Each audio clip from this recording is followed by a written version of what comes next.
Ove godine obilježava se 25. godišnjica od početka bombardovanja Jugoslavije.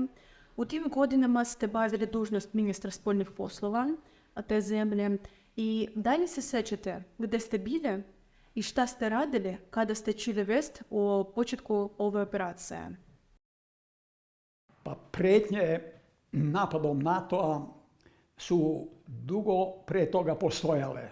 Mi smo svi bili spremni i svesni da NATO neće odstupiti od svoje strategije. I celo rukovodstvo sa predsjednikom Slobodanom Miloševićem tako reći je danonoćno radilo da se zemlja, da se sve strukture društva i države pripreme za odbranu. Ja se sjećam tih dana, do dugo u noć sam radio u kancelariji. Bilo je tako vanrednih poslova, napad NATO-a. Te večeri sam proveravao da li su sve službe na svojim novim lokacijama. Naročito sam se raspitivao o službi veze koja održava 24-časovnu vezu sa preko 100 diplomatskih misija Jugoslavije na svim kontinentima.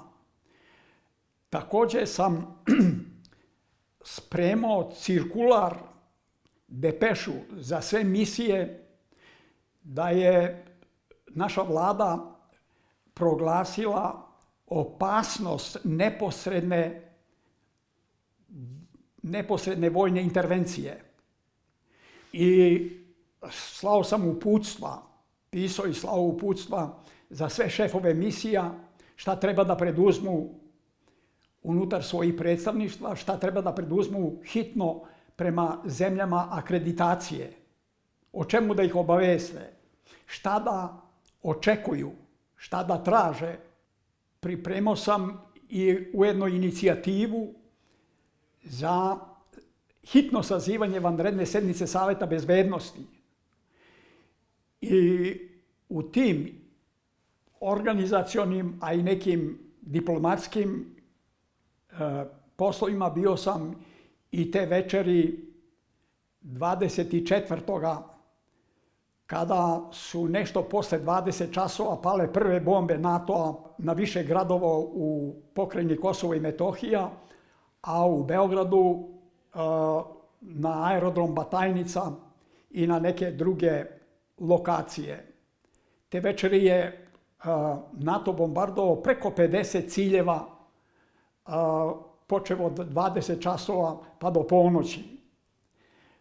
Širom naše zemlje spremalo se i odmah je proglašeno ratno stanje.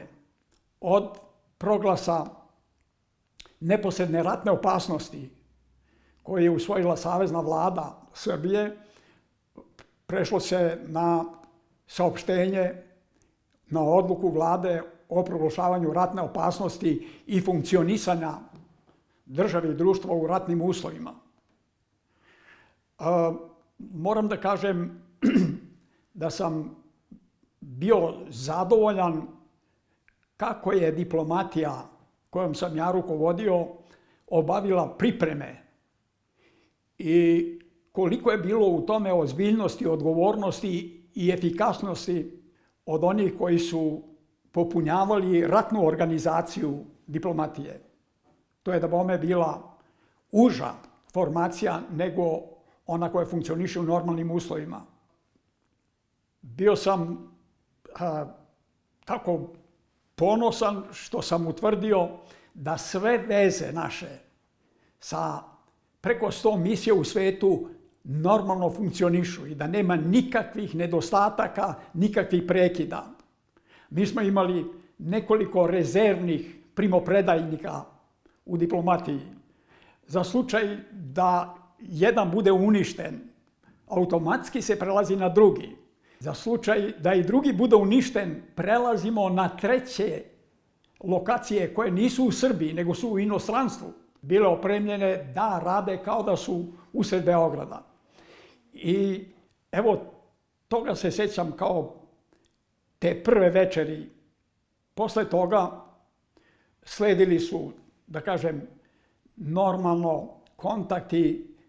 Bilo je, da kažem, stranih ambasada, od kojih je veliki broj bio zadržao svoje misije na nivou ambasadora, kao što je recimo ambasada Rusije, Belorusije, Indije, Argentine u ono vreme, Brazila i tako dalje.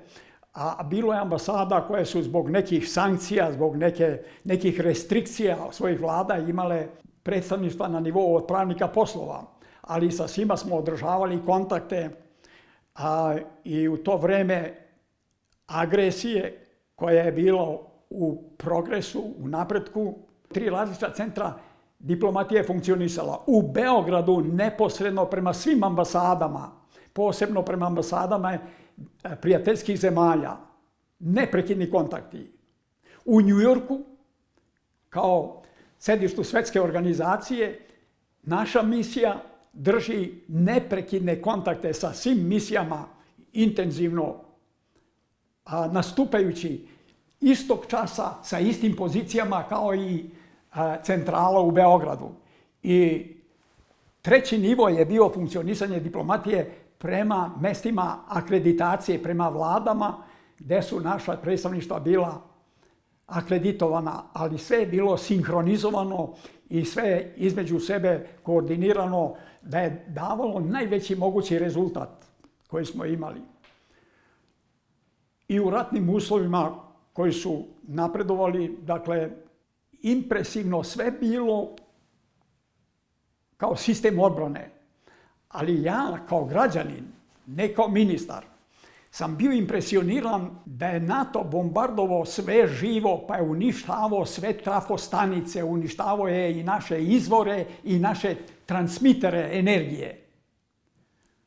Ali Srbija nije više od jednog časa ili pola sata ostajala bez elektriciteta.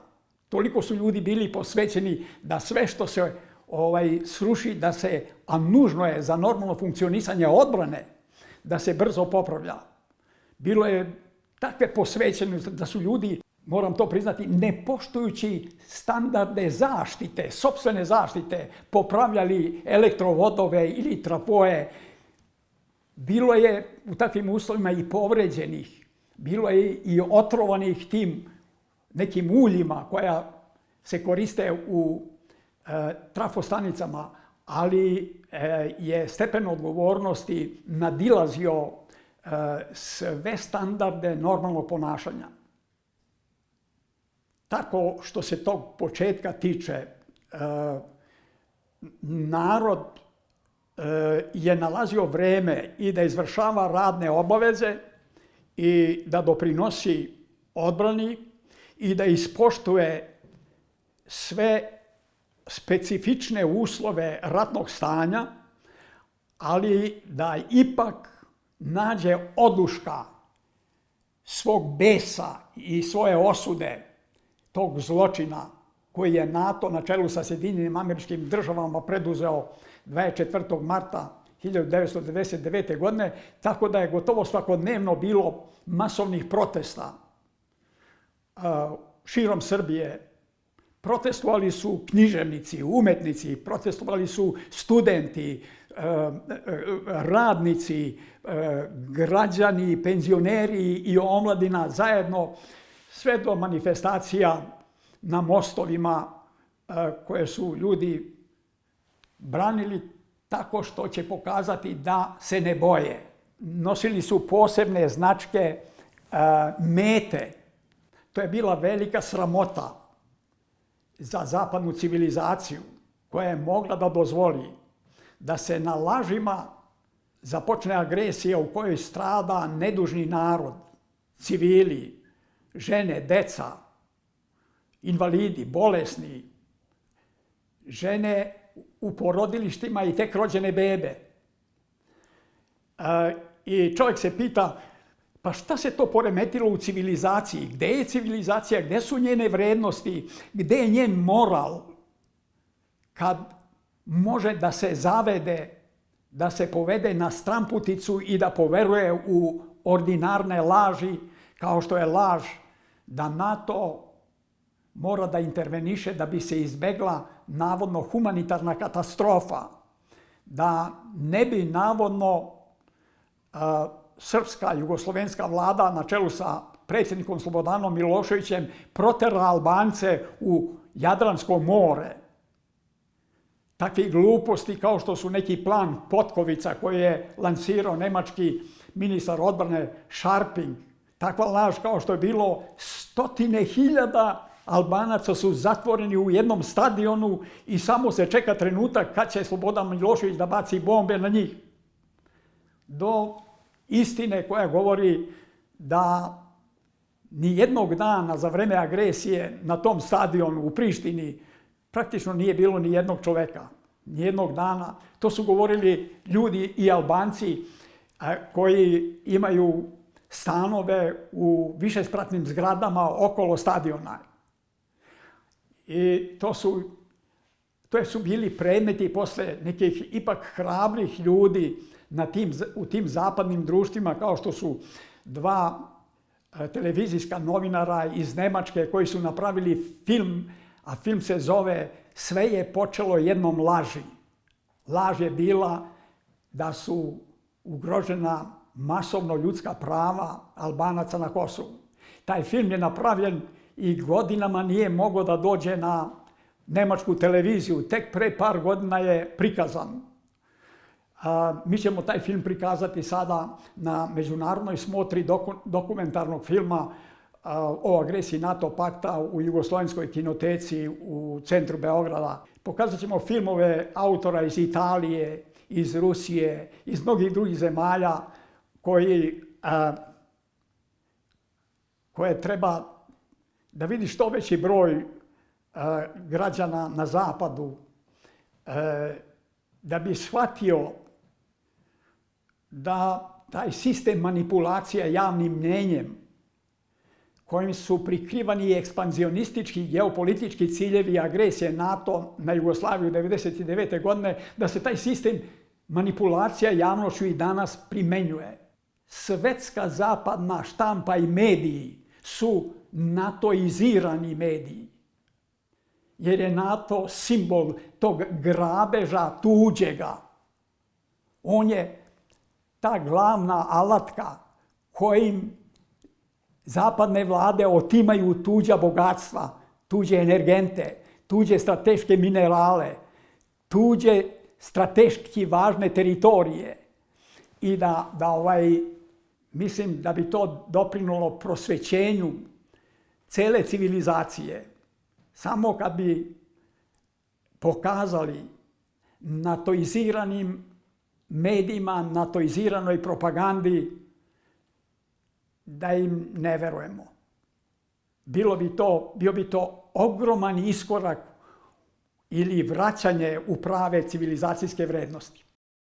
Евгений Примаков, tadašnji ruski premijer, napravio je čuveni preokret iznad Atlantika, kako znak protesta protiv bombardovanja. Kako je ovaj gest utjecao na javno mnjenje u Srbiji i da li je to učvrstilo srpsko-ruske odnose? Zaokret Primakova nad Atlantikom kao znak neslaganja i protesta zbog početka agresije NATO, agresije koju su inicirale Sjedinjene Američke Države, bio je za nas znak ohrabrenja i znak da moramo nastaviti našu odbranu i da moramo zaštititi svoje dostojanstvo, svoje interese, svoj suverenitet i integritet. To je bio i znak da Rusija podržava Jugoslaviju, Srbiju i Crnu Goru u tom najtežem trenutku.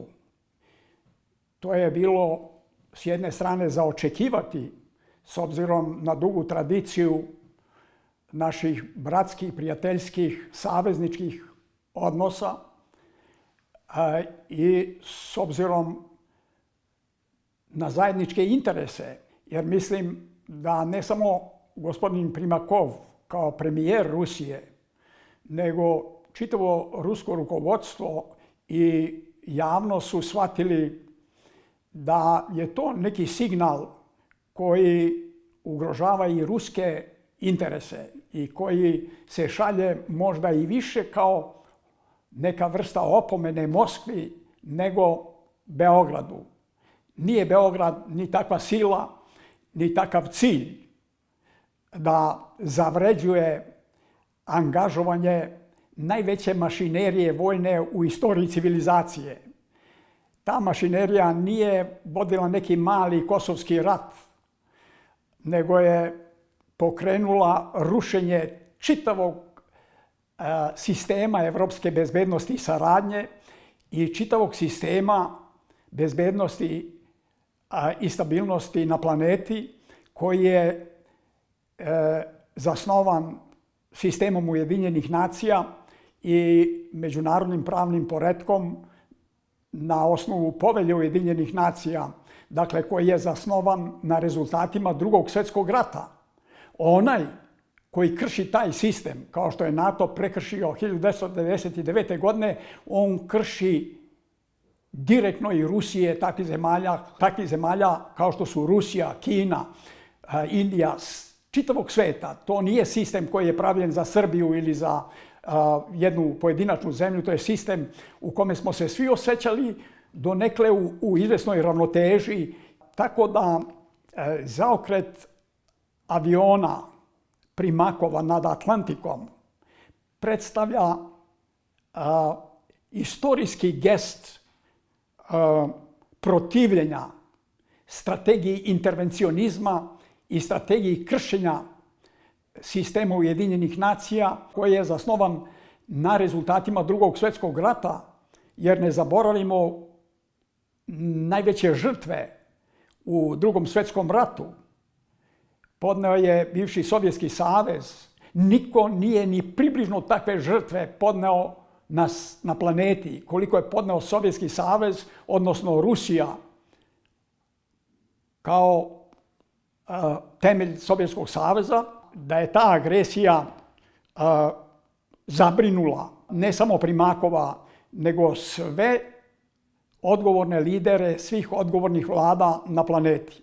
To je bio poseban znak namenjen Vašingtonu, da Vašington ne može manipulisati Rusijom i da Rusija nije nikakav privesak Zapada, Amerike ili NATO-a, nego da je bila i da ostaje nezavisan, samostalan, slobodan faktor globalnih odnosa i da ne može ništa dobro na planeti da se postigne van dijaloga i saradnje sa Rusijom. Ali mislim za NATO i za Zapad može se reći da je napad na Jugoslaviju 24. marta predstavio vrhunac unipolarnog poretka i tog triumfalizma koji je uzeo čitav Zapad po svoje i da je zaokret aviona Primakova nad Atlantikom značio i tačku preokreta u globalnim odnosima i da je to bio zaokret politike do tada, tako i zaokret u globalnim procesima od dominacije i hegemonizma Zapada na čelu sa Sjedinjenim Američkim Državama ka multipolarnom svetskom poretku, ka stvarnoj neformalnoj demokratizaciji međunarodnih odnosa, ka pravednijem sistemu i bezbednosti i razvoja, ali i sistema saradnje u svetu. Posljedice bombardovanja NATO pakta još uvijek su prisutne u srpskom društvu. Prema vašem mišljenju, da li će moguće potpuno izliječiti ove rane i kako danas gledati na ovaj proces oporavka? vidite, posljedice agresije NATO su na više nivoa. Ja sam već govorio da su posljedice razarajuće po sistem bezbednosti u Europi. Ta agresija je razorila organizaciju OEPS, finalni dokument iz Helsinkija od 1975. godine. To je jedan nivo. Drugi nivo je globalni, jer je zadat strašan udarac čitavom sistemu međunarodnih odnosa i svjetskom poretku koji je zasnovan na rezultatima Drugog svjetskog rata. Pa vidite, na tim udarcima, na toj ruševini se javljaju neofašizam, neonacizam, ekstremizam svake vrste. Vidite ko glasa u Ujedinjenim nacijama za rezolucije protiv neofašizma, neonacizma i tako dalje. Pre svega glasa Ruska federacija, Belorusija, Srbija uvek glasa i tako dalje, ali niz zapadnih zemalja ne glasa za to. Mnoge, ako ne sve, članice NATO-a ne glasaju za to. Moramo se zapitati zašto. Da li je to slučajno, da li je to stihijno ili je i to deo neke strategije. I kakva je to strategija koja je ravnodušna na prvi pogled na tako masovne manifestacije destruktivnih ideologija i destruktivnih manifestacija kao što su neonacizam, neofašizam, rasizam. U nizu zemalja rasizam je sistemski problem. Smatram da se u oživljavanje neonacizma, neofašizma, rasizma ulaže ogroman kapital. To nije stvar stihijna. Ja mislim da iza toga stoji ogroman novac i moramo se zapitati čiji novac, čiji kapital i zašto. Ne prave se neonacističke pesme, neonacističke uniforme, neonacistički filmovi, ne pišu se neofašističke knjige, ne izdaju se neofašistički bilteni ili novine bez novca. U sve to je umešan finansijski kapital, čiji i šta su ciljevi. Davno je vreme da se zapitamo. I onda dolazimo do tog osnovnog, da kažem, nivoa koje je sadržano u vašem pitanju, a posljedice po Jugoslaviju i po Srbiju najteže su Jugoslaviji, odnosno Srbiji i Crnoj Gori. Jugoslaviju je NATO ukinuo. Da zaboravite, nije se raspala. Ona je razbijena silom. I jedna i druga Jugoslavija i SFRJ i SRJ je razbijena silom. Bojim se da neko misli da sada manipulacijama i ultimatumima može razoriti i Srbiju.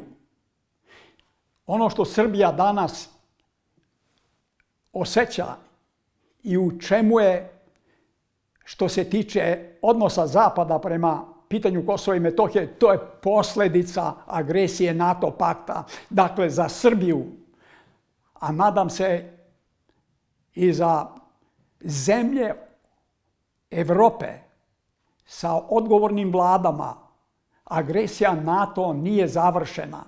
Ni ovoga časa dok vi i ja razgovaramo, ona teče. Njen je cilj bio da se Kosovo uzme silom, da se otme silom i da se pretvori u NATO bazu, u NATO odskočnu dasku prema ruskim granicama. To je cilj. Da li će taj cilj postići, mislim, zavisi od nas. Ne možemo reći da od njih zavisi.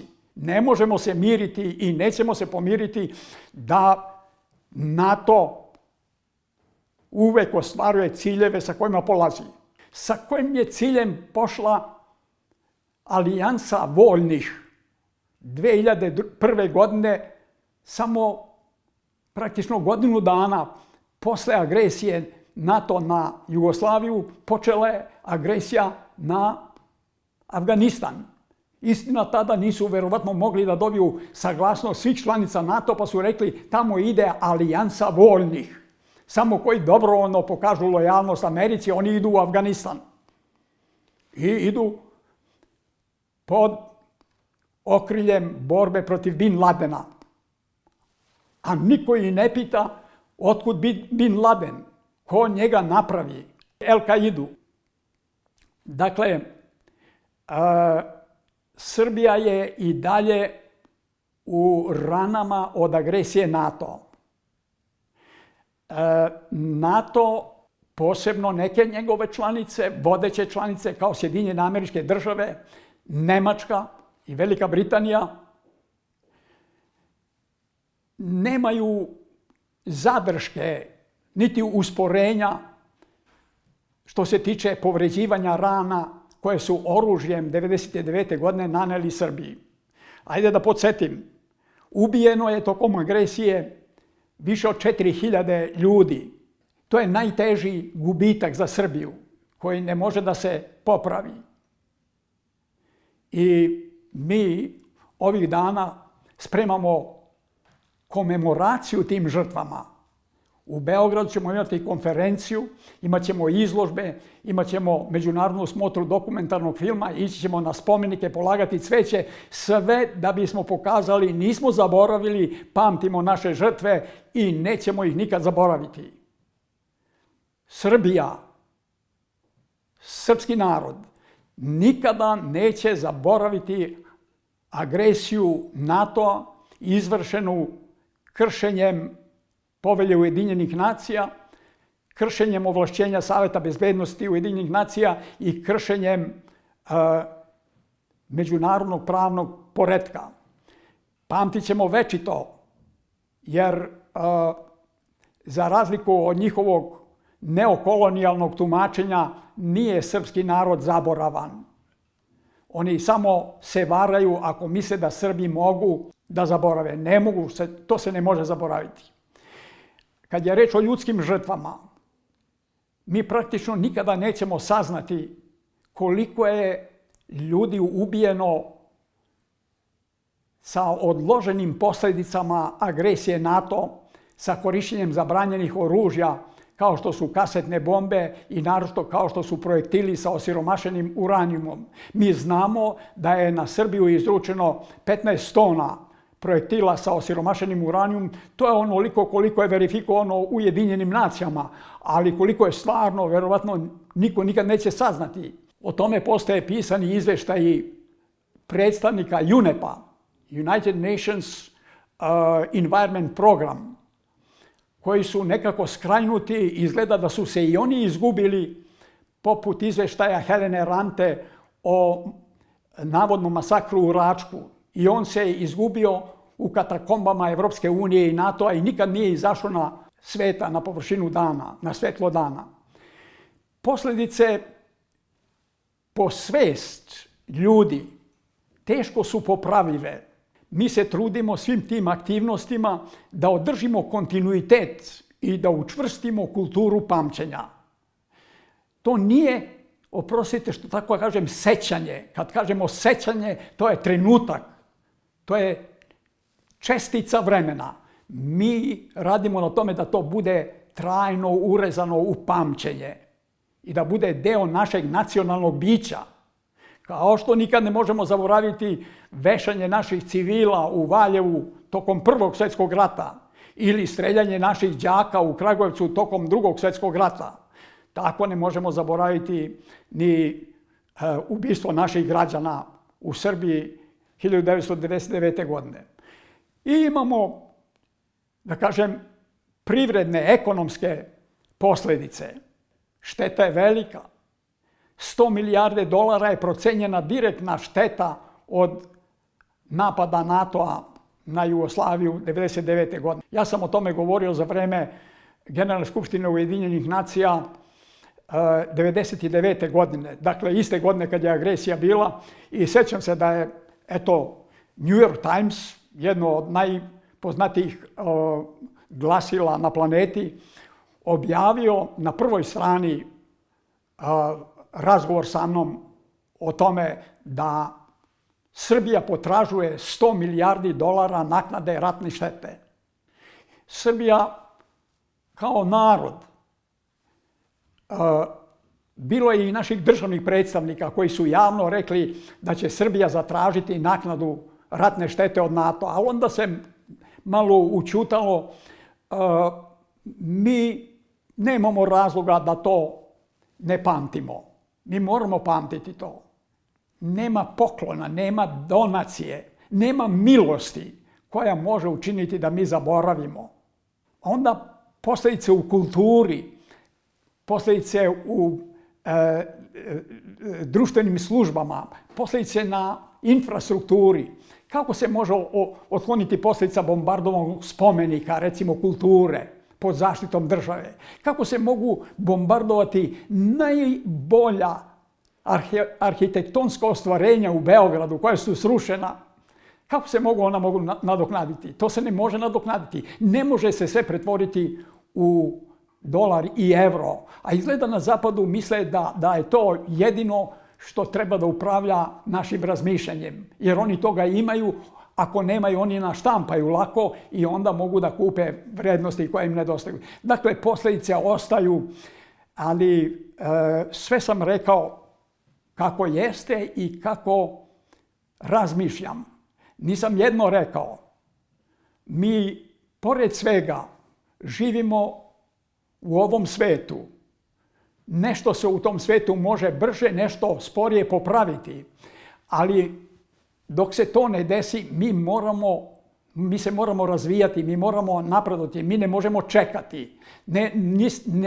Vreme i naše potrebe naših ljudi ne dozvoljavaju da se bilo šta čeka. Prema tome, Srbija ostaje otvorena za ekonomsku, naučno-tehničku, kulturnu, svaku drugu saradnju. Moramo nastaviti saradnju, otvoreni smo za saradnju, ali moramo voditi računa strogo da saradnja bude u obostranom interesu, da daje obostranu korist, a ne da kroz saradnju mi postajemo manje nezavisni. Saradnja, put urazumevanja i put oslobađanja od svih tih prevara i svih tih zločina koje smo dobili sa jedne strane, sa zapada smo dobili zločine. I mi to ne možemo zaboraviti. Mi mislimo da to zapad treba ozbiljno da shvati i da se zapita, na primjer Nemačka, zašto još uvijek nije sa Srbijom normalizovalo pomirenje od Drugog svjetskog rata i od Prvog svjetskog rata. Zašto se Srbi i Nemci nisu pomirili? Zašto se nije neko izvinio za žrtve u tim ratovima? I danas očekujemo da se, ne NATO, članice NATO, jedna po jedna, da nađu način, da nađu razloge da se izvine Srbiji za sve zločine počinjene pre 25 godina. Vi ste predsjednik Beogradskog foruma za svijet ravnopravnih. Možete li objasniti misiju vaše organizacije i kako radite na ostvaranju osnovnih ciljeva organizacije? Hvala vam. Beogradski forum je nestranačka, nezavisna, neprofitna organizacija, udruženje građana. Osnovana je 2000. godine. Prva konferencija pod nazivom Beogradskog foruma održana je 2000. godine uz učešće predstavnika iz preko 50 zemalja iz čitavog sveta i različitih opcija, različitih ubeđenja, različitih sistema. Bilo je to godina dana posle agresije i to osjećanje nepravde i osjećanje solidarnosti prema Srbiji je dovelo tako veliki broj ljudi na tu prvu konferenciju. Knjigu smo izdali sa izlaganjima svih učesnika sa te prve konferencije i kao jedno svjedočanstvo i kao jedan dokument koji označava početak. Do sad smo izdali oko 200 knjiga, uglavnom spoljnopolitičke i međunarodne tematike. Od toga je veliki deo posvećen pitanju statusa Kosova i Metohije. Ja sam lično napisao 3 knjige o Kosovu i Metohiji. Jednu sam donao fondu Gorčakov za vašu biblioteku. Jeste preobimna, ali zato sadrži izvore koji omogućavaju svakom čitaocu, ako mu se bilo čemu ne dopadaju moje analize, ima priliku da pogleda dokumenta i da sačini sopstvene analize i sopstvene zaključke. Dakle, mi smo posvećeni idejama razumevanja, solidarnosti, širenja i učvršćivanja ideje mira, mirnog rješavanja svih sporova, a širenje ideja ravnopravne saradnje, učvršćivanje principa ravnopravnosti pojedinaca, naroda i država. Da svi budu faktori svoje sudbine i da niko sa strane ne utvrđuje, ne odlučuje o bilo čijoj sudbini. Zato se zovemo Forum za ravnopravnost. Neki su mi prigovarali da sam preveliki idealista, otkuda reč ravnopravnost, kad u svetu ne postoji ravnopravnost, kad dominira sila ili pritisci ili ucjene i tako dalje.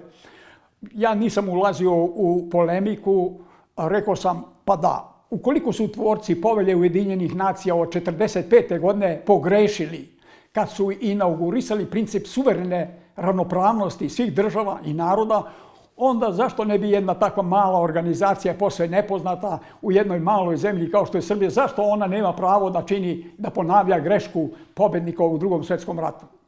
Tako da smo mi svoje ime preuzeli iz Povelje Ujedinjenih nacija. I mi mislimo da je vredno boriti se. Naš Nobelovac Ivo Andrić nekad je rekao i napisao krivu Drinu, znate, Drina je istorijska reka iz Prvog svjetskog rata, prvi rat u Prvom svjetskom ratu bio je na Drini, boj na Drini. Naša najpopularnija kompozicija u srpskom narodu, najdugovečnija, je Marš na Drinu. On je rekao, krivu Drinu niko nije ispravio, niti se može ispraviti. Ali ne znači da ljudski rod i mi koji živimo na obalama Drine ne treba da je ispravljamo. Put do mira, ravnopravnosti za koju se mi posebno zalažemo, razumevanja, saradnje, solidarnosti nije lak. I mnogima može izgledati i nedostižan cilj. Samo svejedno mi se za te ciljeve borimo. S vami v buduće, s vami v družbu i sotrudničestvo.